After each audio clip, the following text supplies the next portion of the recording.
Good afternoon, Okaloosa County. This is Wade Merritt. It is December the 3rd of 2024.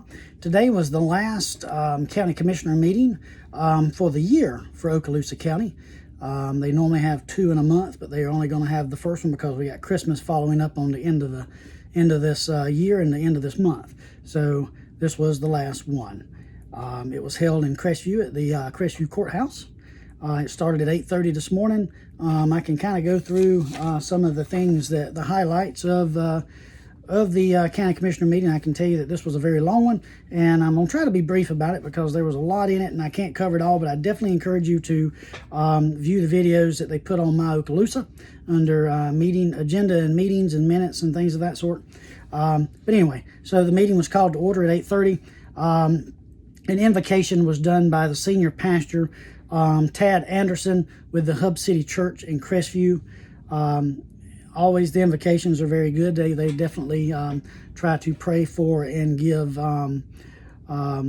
things of words of encouragement and wisdom to the governing body of Okaloosa County.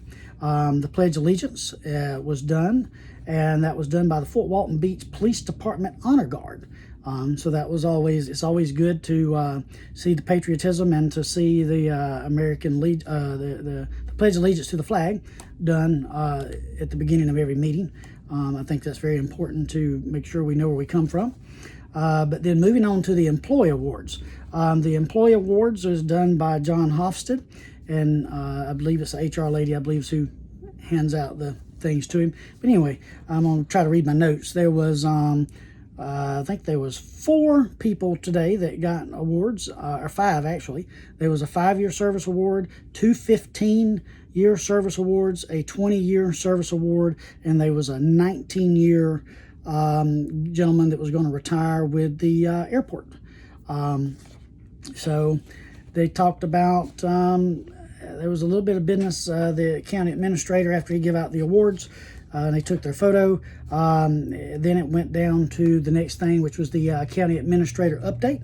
And he made some comments about 3 commissioners going to Tampa was one thing. And then Thursday there was a management retreat. I do believe it's going to be held down at the conference center in Fort Walton on the island. I think it's where a lot of the administrative type people and things of that sort get together and talk about strategies and upcoming things or what they're going to do, I guess, basically. And then he made one correction. It had to do with the reimbursement, I think, to the sheriff's department or something, to do with the 911 maybe. It was a $50-something thousand figure, and he made a correction that it was $50,000 even, I do believe, is what he done. Then it went on to the attorney update, and there was no attorney update. It went to the clerk of court update. That's J.D. Peacock, I believe was his name. After 10 years, I believe, in service, he is out of office. I think maybe somebody else has taken that seat. So at any rate, that's a change. But anyway, he had a few comments about that, but he really didn't have an update. Public comment. There was a couple of public comments in the first public comment thing. There was a gentleman by the name of Kenny. I think his name was Kenny Fuller. I'm not 100% sure on the last name, but I think his name was Kenny. I couldn't quite follow exactly what he was talking about. There were some different things. He made some derogatory remarks towards J.D. Peacock. He said a couple of things about Trey Goodwin, basically all the board members mostly, and it didn't really have a lot to say about the new ones, but he made some derogatory comments to Paul Mixon, and eventually he had to be escorted out by the sheriff's department and asked to leave the county commissioner meeting. I'm not sure if he left the courthouse or not, but at any rate, he was removed. There was, let's see, who else? There was another gentleman that stepped up and spoke about saving the rural character of Okaloosa County. Then I spoke about stormwater runoff being a major thing here in Okaloosa County, and when I ran for county commissioner, that was one of the hot topics. Was one of the things of a big hurdle that Okaloosa County's got to come over is stormwater, and I had identified something in the Buckhorn, I believe it is, subdivision, or Buckhaven. I can't. Well, let's see, which one is it. They all sound about Buckhaven subdivision, about running the road water off into a 36-inch culvert into the wetlands. And there's a lot of stuff that's put throughout the county on the county website that has to do under public works to do with stormwater. There's ordinances and there's a lot of things, and it just seemed like accepting a traffic analysis and a traffic study that's going to be supporting that subdivision over off Buckboard Road, that if we're going to be good stewards of the land and things of that sort, we should not be dumping contaminated road runoff into a protected area of wetlands. So I just briefly talked about that and kind of went over some of the keywords and things that were listed in the in some of their rules and regulations and on the front page of the stormwater for the county website. So there was that. Let's see what else. And then Pat Watkins, he spoke about Possum Ridge in his open public forum comments on the first thing. Then there was a visitor. He was a representative from the Florida City Management Association to present a certificate to Okaloosa County Board of County Commissioners and County Administrator on the 30-year anniversary of the International City/County Management Association. The initial, I guess, was in 1994, recognition of Okaloosa County as a commission manager form of government. So he went into a long spiel and presented them with a certificate, and they took a picture, and then that was all there was for the visitor. They moved on to the consent agenda. There was a total of 33 items on the consent agenda. 2 of those items were pulled out with much discussion. Item number 3 and item number 7, Ketchel, pulled, and then Goodwin pulled number 7 also. The other items were passed all in favor aye on the consent agenda. So then they went into, they talked about number 7, and to give you the skinny of number 7, the item, well, I can tell you what it was. I'll read it to you, that way you know, and I'm not trying to paraphrase it. Request feedback and or approval on the county's 2025 state legislative priorities and funding requests for Okaloosa County. So basically, Okaloosa County puts together a list of things that they want to prioritize, that they want to ask the state for in funding. So they've done that, but in the last meeting, but there was a couple of things that Trey Goodwin had pulled out, one being the USS United States, trying to get some funding for the state for that. The other item was, which actually was number 3. That's something different. But anyway, number 7. Number 7 was pulled out. Both Carolyn Ketchel and Trey Goodwin pulled out number 7, and there was 2 parts to that. One was the Burt Harris Act. Trey Goodwin did not like the verbiage of what we were asking for with the state. So at the end of the day, he proposed some verbiage changing to get some clarification on the Burt Harris Act and things like that. So that part was passed, and they moved on from that one. Then the other part of that was in that legislative asking was funding, some of the part funding for the SS United States. And with that, they basically ended up asking for any money from the state for the any of the things that has to do with the sinking of the ship off the coast of Destin, Fort Walton. So anyway, so they got through all that. So they're changing the verbiage on the request for the state for the Burt Harris Act thing that got going on, and then they removed the request for the USS United States funding.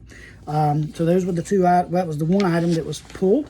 The other item was number 3, and number 3 was a request approval of assignment of a lease from the GM Hollingsworth to the Vertal System Company Incorporated for Block B, Lot 1 at the Bob Sykes. I remember this in a commissioner meeting back that they were talking about. There was a gentleman that had a lease for a hangar or something, and there was some disagreement on what that lease agreement was. But anyway, it sounds like it got worked out. So so they didn't need to talk about it. But she did pull it, and Carolyn Ketchel pulled that one, and she appreciated and thanked the people for getting it worked out and such and so on. So that moved on.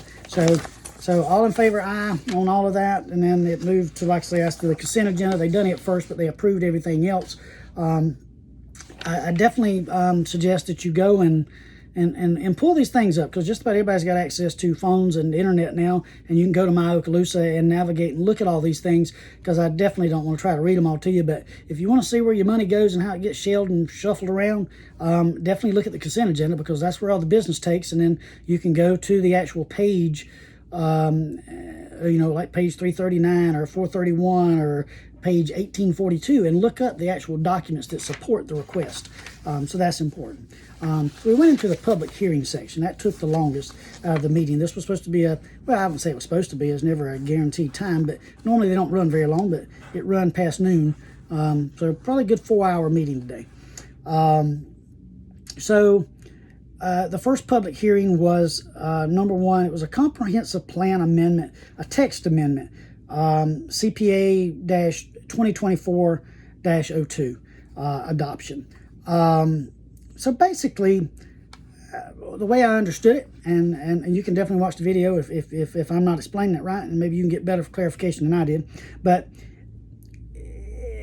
the basis of it was just putting the county's comprehensive plan in line with the state so that they match. Obviously, we have to adhere to state laws and regulations and rules, so our comprehensive plan has to match that. So it wasn't major changes, but it was some changes. The only other thing I did get out of that was part of that apparently that if you were doing something that was like 10 acres or something for maybe a development or a subdivision, it had to go anything maybe, it was around the 10-acre thing, that it had to go to the state, and there was some things and approvals and things stuff like that. So the other part of that was that it moved it up to like 50 acres. So anything under 50 acres, my understanding, it makes it easier to get a large subdivision approved, is the way I understood it. But again, there's not much you can do with that. And I do believe that Trey Goodwin wanted to make sure that the public knew that these changes are not the county commission making these changes, but it's state mandated changes that they have to comply with and come in line with. So just take note of that sometimes changes are out of the control of the Okaloosa County Commissioners. Not to say that the Okaloosa County Commissioners maybe cannot legislate the government or the state to maybe change something if they don't agree with it. But that's a legislative thing that has to be done. So that passed with no problem. Elliot Campert is the one that presented that. Number two on the public hearing item was a request for a large-scale amendment for property located on Possum Ridge Road. That took the longest. There was a tremendous amount of public comment. I don't even know, I didn't count them all, but there was a tremendous amount that spoke about it, along with Chris Ryle, which is the gentleman that owns the 450 acres up off of Possum Ridge north of Crestview, that was looking to develop a 400, almost 500 acre parcel. So there was a lot of opposition to it. Mr. Ryle had a couple of people there that spoke on his behalf. Before he spoke, the only thing I want to call out, and I'm going to look into this for my own information, everybody that spoke in opposition or was speaking about the Possum Ridge thing was allotted to 3 minutes. There was also an attorney that spoke about, in disagreement of how they were proceeding with possibly approving the rezoning for this large development that was going to take place. But when Mr. Ryle got to speak, Riles, I guess, he got to speak. He got to go 2 minutes and 50 seconds past his 3-minute mark. But Commissioner Mixon stated that he gets a different allotted time, or maybe he doesn't have an allotted time. So I'm not sure about that procedure and policy, but it seemed, if you're just sitting from the outside and you don't know if there's procedural rules that one person gets more time than the other, you would think that it was very biased in the amount of time that a person got to speak was favored towards the developer slash property owner, the guy that was looking to develop the property, versus the concerned citizens in the area or in the county for that matter. So I'm definitely going to look into the procedures of that, and I believe it's on the My Okaloosa County website. So in that, there was one gentleman that got ejected out of the meeting for getting very vocal and getting upset. Another lady, she got very passionate. She cried. There was a lot of information that was articulated to the commission from the citizens of North Okaloosa County that I do believe made some impact. So I want people to understand that you participating in the Okaloosa County Commissioner meetings, I do believe has some substance. It does have meaning to it. So do not hesitate to go to the Okaloosa County Board of County Commissioner meetings if you have a problem or you see something that's not going the way you should. You have a right to your opinion and to make a statement before the board, which can ultimately sway decisions.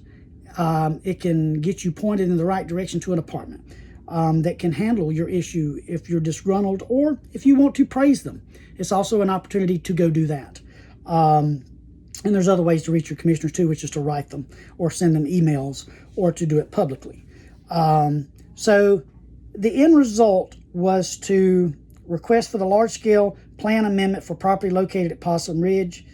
My understanding was that they were looking to change the zoning, so from agricultural and I think R1 down to something else to get the subdivision element into it. Well, unanimously across the board, a tremendous amount of discussion from all the board members unanimously concluded that they were not going to rezone it. They were going to leave it the way it is. And even Mr. Rao spoke up and stated that he was not going to do all the things that everybody was speculating and saying that he was going to do. And he was going to do it this way and that way, and he'd be willing to put it in writing and adhere to that. But at the end of the day, the commission was looking at it from a side that, well, he may sell the property to another developer, and then there goes that agreement and such and so on. So at the end of the day, I think that they just come out to say that, hey, this all moved too fast, and you're not ready anyway to move forward with this project. So they denied the request for the rezoning. So, and we'll move on from that because that took 99% of the meeting. But anyway, that's the outcome. There was a request. It was a denial. I don't know that it might not be the first of its kind. I don't know that, but it was large scale and it was definitely denied. So I personally, just as my personal, I think it was a win for North Okaloosa County on trying to tame the urban sprawl, and it was definitely outside of the boundaries of the urban sprawl area, and it just had a lot of boxes to me that were not checked, even though they said that they had all the boxes checked. So anyway, we'll move on. Number 3 was an ordinance amending 4 and 12 of the Okaloosa County Land Development Code, consistent with the mobility provisions of the Okaloosa County Comprehensive Plan. I'm going to leave it right there. That's exactly what that was. It was making some more changes to the comprehensive plan, talking about the mobility.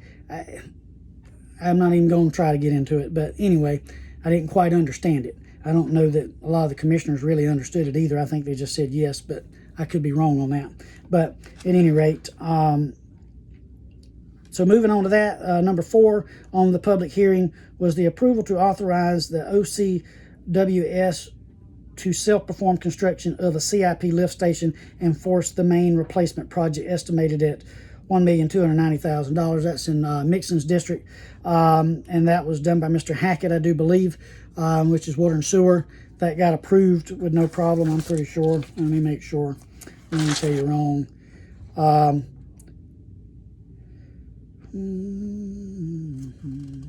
Yeah, so it, so yeah, that got covered, and that was pretty much it. That got approved. So they got down to department business. Department business was Craig Coffey. It was a request for consideration of a resolution adopting the second revision of the county ARPA expenditure plan and additionally allocating interest and earned from the ARPA funds. This is some funds that they have that they've not had in the past that they're using for certain things that they're spending on. Goodwin had some questions on it. At the end of the day, it passed with all support from all 5 county commissioners. But the thing was, it was about some different money, and they went into a little bit of lengthy conversation about a nonprofit organization that lost some federal funding and whether they were going to fund that. Trey Goodwin made a very good observation that there's a policy and procedure that they put in place some years ago about funding nonprofits, and there's a procedure which they put in place to do that. So he suggested that they continue to follow that and don't deviate from the rules and regulations that they've set forth and put in place. And he made the remark that he didn't want to get in trouble like in the previous public hearing about the Possum Ridge thing, where there was a tremendous amount of community conversation and things that were put out about them not following their own rules. So he made the comment that he definitely was not going to get in trouble for not following the rules again. So he said that there's a procedure in place and there's policies in place, so they're going to follow that, and that's what they're going to do. So at the end of the day, they didn't give the nonprofit the money, and there were some other things that they talked about, but that was the major topic, was that about that, because if you got to allocate the money, and if you don't allocate it over here, you could lose it and you may have to pay it back to the federal government. So they're basically playing a shell game of some money and trying to make sure that they can retain the money that they've been given and that they don't have to pay any portion of it back to the federal government, which makes sense. So that passed with no problem. The next up was Public Works, Jason Autry. Request approval of a change order to the contract with C.W. Roberts Contract Incorporated for the Jericho Road Improvement Phase 1 Shoal River Ranch in the amount of, let me see, that's a big number, $449,678. That's also in the Mixon District, which is District 1. It got approved. And if you don't know where Jericho Road is the road that runs down the middle of the Shoal River Ranch and crosses over the interstate that doesn't have a on and off ramp. If you ever leave out of Crestview and you're on exit 56 and you get off 56 Crestview and you get on interstate and you go eastbound, the first overpass you come to is the Shoal River Ranch overpass, and that is Jericho Road that crosses there. So they're doing some improvements there to support that sewer and water system treatment plant that they're putting out there. And then another item number C, I guess, or whatever you want to call it, Michael Hackett with Water and Sewer, again, was back up requesting authorization for the county administrator to execute state revolving fund loan agreement for the Shoal River Ranch Water Reclamation Facility with a loan amount not to exceed $16 million. That's also out of Shoal River Ranch, Mixon's district. So there was a lot of, I can't hardly hear him when he talks anyway, but anyway, it's pretty much everything that's already been agreed on. It's just releasing funds basically and carrying on with the project for this sewer treatment plant. The second was for him was also the request approval to authorize the chairman to execute task order 1 with the Gulf Coast Underground LLC not to exceed, I think that's $2,400,000 for the rehabilitation of the gravity sewer lines and manholes throughout the OCWS service area. That's the Okaloosa County Water and Sewer. So that's, I guess, to do some underground boring and things like that. So new business. So that all that got approved for Michael Hackett for the water and sewer. The new business was they needed to select the new chairman and vice chairman for the 2025 year. Obviously, we know we've got 2 new members on the board, which was Sherry Cox and Drew Palmer. Trey Goodwin was already there. Carolyn Ketchel was already there. The current chairman is Paul Mixon. The vice chair was Nathan Bowles, which is no longer on the commission. He didn't run again. So basically, Drew Palmer, well, it's not basically did. Drew Palmer basically made a motion to keep Paul Mixon as the chairman, which is not the norm. They normally do rotate them out. But Paul Mixon did retain the chairman position. Sherry Cox did nominate herself. She wasn't going to weigh in at any of it, to let the members that had seniority fill those positions. But she did nominate herself. But then Carolyn Ketchel spoke up, and she nominated to take the vice chair. I don't think there's a tremendous amount of responsibility there anyway, so not see anything bad about her for doing it, but just that she is now the vice chair. So Paul Mixon will be the chairman for the Okaloosa County Board of County Commissioners for 2025 year, and Carolyn Ketchel will be the vice chair. So that was the new minutes. Then continued public additional comment. I was the only one that had the additional public comment, and basically my public comment was about the Inspire study. I've been attending these county commissioner meetings now for over a year, and ever since they started the ship project with the USS United States, my comment about that was the fact that I hear a lot about the ship, and that was all to be funded by the Tourist Development Council money and tourist development and other sources of funds, but not one single tax dollar of the property tax will be used towards the sinking of the ship. But there's been a just unprecedented amount of conversation about that. But it seems to me that we could have avoided this whole public hearing fiasco this morning between Chris Ryle and the 450 plus acres and all the public comments and the emotions and the people crying and getting upset and getting kicked out and being escorted out by the law, if we would just go ahead and do what the people have asked in North Okaloosa County. And that is to approve the recommendations of the Inspire study and move on. Because we wouldn't have had, well, we would have had this one because this one wouldn't be grandfathered in. But setting a date in the future, anything past that, we wouldn't have this conversation. There'll be a designated spot of 51,000 acres for Zone 1 and 2 that'll be hooked to water and sewer, which is suitable for growth and for subdivisions and all those things like that. Zone 3, which is where this 450 acres is, and around Laurel Hill and around Baker and around Holt, that's Zone 3. You wouldn't even have to waste your time with coming up and saying, I want to build a subdivision there, because it's not even an option. So people's rights in majority of people's rights will not get infringed upon based on the property right of one wanting to come in and change the zoning after they've already purchased a piece of property that had a certain zoning, and they had the full intent to come before the Board of County Commissioners and get it rezoned to put more subdivisions. But sometimes I think that the county commission, maybe they lose sight of what they're supposed to do, and that is to listen to the people. They did today. They heard it. They looked at their own rules and regulations, and I think they followed them. But you have to do what is at the will of the people. And the will of the people in the Inspire study was over 4,000 people said they didn't want growth. That's 10% of 40,000 people, basically. So that's a good show out. I can promise you that they never anticipated the amount of participation that they had in this study, guaranteed. But what bothers me is that 900 and some odd thousand, almost $1 million of our tax money was spent on the study. Okaloosa County is the ones that done the study, but they did not anticipate the participation and the outpouring of information that they got from the citizens. And to me, it just seems like they got the priorities wrong. Listen to the people, the citizens, the taxpayers of Okaloosa County.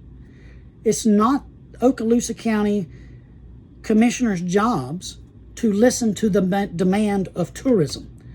What we've got is we have a whole northern end of the county that wants to preserve a rural way of life, but we have a south end. It's not just south end, but we have an organization, we have a department within the Okaloosa County Board of County Commissioners, which is the Tourist Development Council, that is promoting growth. If you read about the USS United States, one of the key factors that they're using to talk about with that is it's going to draw in more tourists, more tourism. So the lady that's over the tourist development, she said, you know, what it's going to do is it's going to put us on the map. Well, who asked you to put us on the map? Did you ask the 40,000 people on the north end of the county, or did you ask the 200 and something thousand people in this county if they wanted to be put on the map? You just assumed that we wanted to be put on the map by putting this ship here and bringing in more people. I don't know. I'm very passionate about where their priorities are.